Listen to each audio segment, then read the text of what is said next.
शिव शम्भो स्वयम्भो शिव शम्भो स्वयम्भो शिव शम्भो स्वयम्भो शिव शम्भो स्वयम्भो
ഇത് ക്ഷേത്ര വഴിപാടിൻ്റെയാണ്. ക്ഷേത്ര വഴിപാടിൻ്റെ നിങ്ങൾക്ക് ചെയ്യാൻ താല്പര്യമുണ്ടെങ്കിൽ ക്ഷേത്രവുമായിട്ട് ബന്ധപ്പെട്ടാൽ മതി. ഇത് മലബാർ ദേവസ്വം ബോർഡിൻ്റെ കീഴിലാണ് ഈ ക്ഷേത്രം വരുന്നത് കേട്ടോ.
ഇത് അടക്കളയാണ്, കിച്ചൺ.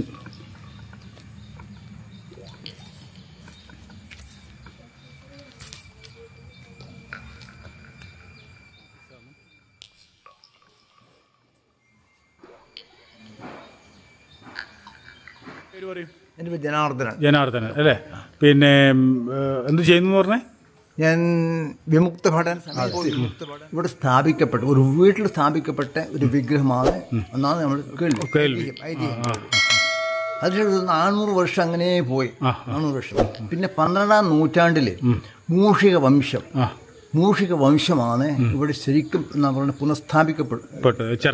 ചെർക്കൽ കോവിലത്ത് അതിന് ചെറുക്കൽ കോവിലിന്റെ ആദ്യകാലത്ത് മൂഷിക വംശം അതെ കേട്ടിട്ടുണ്ട്. അപ്പോൾ ആ സമയത്ത് ഒരുപാട് ക്ഷേത്രങ്ങളൊക്കെ ഉണ്ടാക്കിയത്. അതെ അതെ. അപ്പോൾ ആദ്യം ബ്രാഹ്മണ കാലമായിരുന്നു. ഒരു 1400 വർഷം ബ്രാഹ്മണന്മാർ, കേരളം മുഴുവൻ ബ്രാഹ്മണന്മാർ സ്വത്താണെന്ന വിശ്വാസം.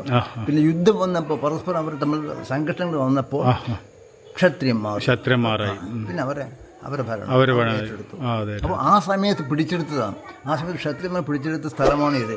അത് കാരണം ഇപ്പോഴും പട്ടസ്ഥാനം എന്ന ഒരു പ്രായശ്ചിത്ത പരിഹാരം ചെയ്യാറുണ്ട് ഉത്സവകാലത്ത്. ബ്രാഹ്മണന്മാർ കാലിൽ ചൂടണം, പണക്കൈ കൊടുക്കണം, അങ്ങനെ അവർ ശാപമോക്ഷത്തിന് വേണ്ടിയിട്ടുള്ള ഇത് ചെയ്യാറുണ്ട് അല്ലേ?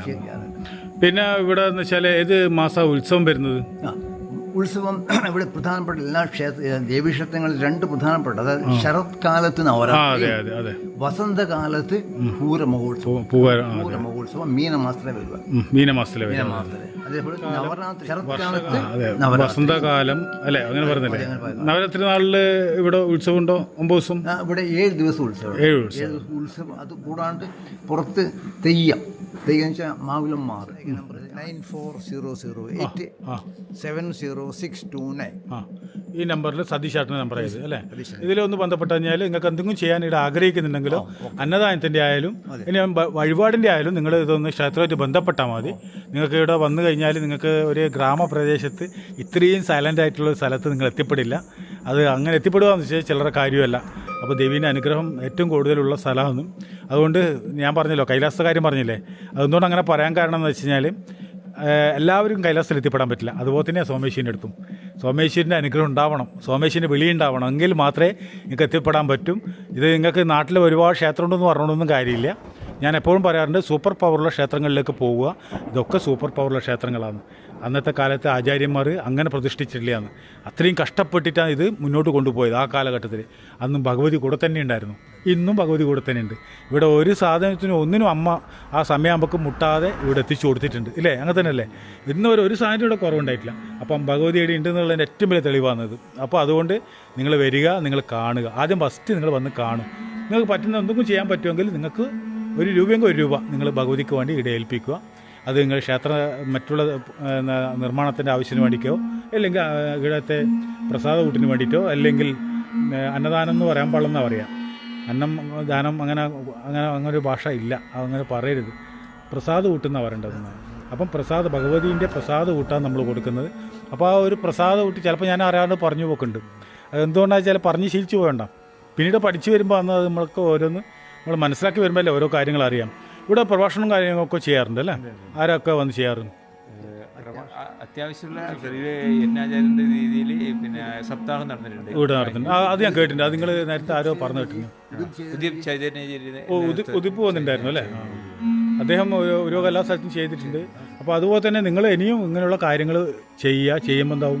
സോമേശ്വരി ക്ഷേത്രത്തിൽ അപ്പൂർവം അങ്ങനെ തന്നെ ആരും ഉണ്ടായിരുന്നില്ല. പക്ഷേ ആ സമയത്ത് ഇങ്ങനൊരു സംഭവം വന്നപ്പോഴാണ് ധാരാളം ജനങ്ങൾ ഇങ്ങനെ എത്തിപ്പെട്ടത്. അവിടെ വലിയ സപ്താഹം നടന്നിട്ടുണ്ടായിരുന്നു, അറിയില്ല, കുറേ ദിവസം. പിന്നെ അതുമാത്രമല്ല, അത് മഹാസപ്താഹമായിരുന്നു. അതെന്ന് വെച്ചാൽ അങ്ങനെ വലിയ പന്തലും കാര്യങ്ങളൊക്കെ കെട്ടി അതിൻ്റെ പിന്നിലെന്ന് വെച്ചാൽ ഒത്തിരി പേര് കഷ്ടപ്പാടും കാര്യങ്ങളൊക്കെ ഉണ്ട്. അപ്പോൾ അതുകൊണ്ടാണ് ഞാൻ പറഞ്ഞത്. അപ്പോൾ നല്ല നമസ്കാരം, നമുക്ക് ഒരിക്കലും കൂടി കാണാം. അപ്പോൾ ഇവിടെ നട തുറക്കുന്ന സമയം എന്ന് പറഞ്ഞിട്ട് രാവിലെ 5:30 മുതൽ വൈകുന്നേരം 10 മണി വരെ, രാവിലെ വൈകുന്നേരം 5:30 മുതൽ 7:30 വരെ ഇതാണുള്ളത് അല്ലേ? പിന്നെ ഉത്സവ സമയം അതും കൂടി പറഞ്ഞു. ഉത്സവ സമയം മീനമാസത്തിലെ പൂരം നാളിലാണ് പിന്നെ ഉത്സവം നടക്കുന്നത്. കാഴ്ച വരവുണ്ടോ? ഇല്ലില്ല. അടിയറിയുണ്ടോ? ഇല്ല, അതൊന്നുമില്ല. ഒരു ദിവസം നടയിലാട്ട് തെയ്യം, ചില കലവറ നിറയ്ക്കലുണ്ട്, അതുണ്ടോ? 7 ദിവസത്തെ പൂരം മകീര നക്ഷത്രത്തിലാണ് വരുന്നത് അല്ലേ ഭഗവതിൻ്റെ? ഉത്തരം വരെ അല്ലേ? അപ്പം ഇത്രയും കാര്യങ്ങൾ നിങ്ങളിൽ നിന്ന് അറിയാൻ സാധിച്ചു. ഭഗവതി ഒരാളെ നിയോഗിച്ചിട്ടുള്ളത്, നിങ്ങളാരും ഇവിടെ വരേണ്ട ആളൊന്നും അല്ല, നമ്മൾ ഇവിടെ എത്തേണ്ട ആളുമല്ല. അപ്പം ഭഗവതി അതിന് മുമ്പിട്ടേ എല്ലാം തയ്യാറാക്കി ഇവിടെ വെച്ച് വരുത്തി അല്ലേ?